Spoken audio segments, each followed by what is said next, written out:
Migraine এই শব্দটার সাথে আমরা কম বেশি ভীষণভাবে সাফারার হলেও আলটিমেটলি মাইগ্রেন কেন হয় বা এর পেছনে কি কি কারণ থাকতে পারে বা মাইগ্রেন থেকে সাময়িকভাবে কি করে মুক্তি পাওয়া যায় সেই বিষয়ে কিন্তু আমরা খুব কম মানুষই অ্যাওয়্যার থাকি।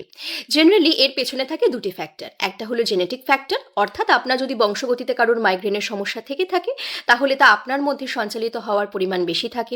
আরেকটি হলো neurological factor. Trigeminal nerve migraine হওয়ার পেছনে একটা গুরুত্বপূর্ণ ভূমিকা কিন্তু বহন করে থাকে।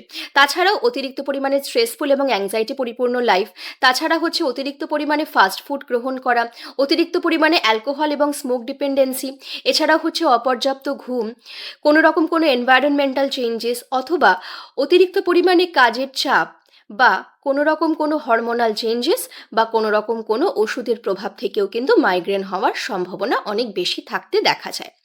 এবার আসা যাক মাইগ্রেন থেকে আপনি কি করে সাময়িকভাবে রিলিফ পেতে পারেন। ধরুন আপনি প্রচণ্ড পরিমাণে মাইগ্রেনের সমস্যায় ভুগছেন।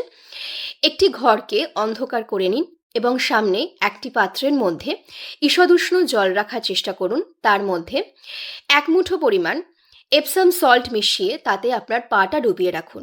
জেনারেলি মাথায় যখন অতিরিক্ত পরিমাণে ব্লাড ফ্লো হয় তখন কিন্তু আপনার মাইগ্রেন হয়।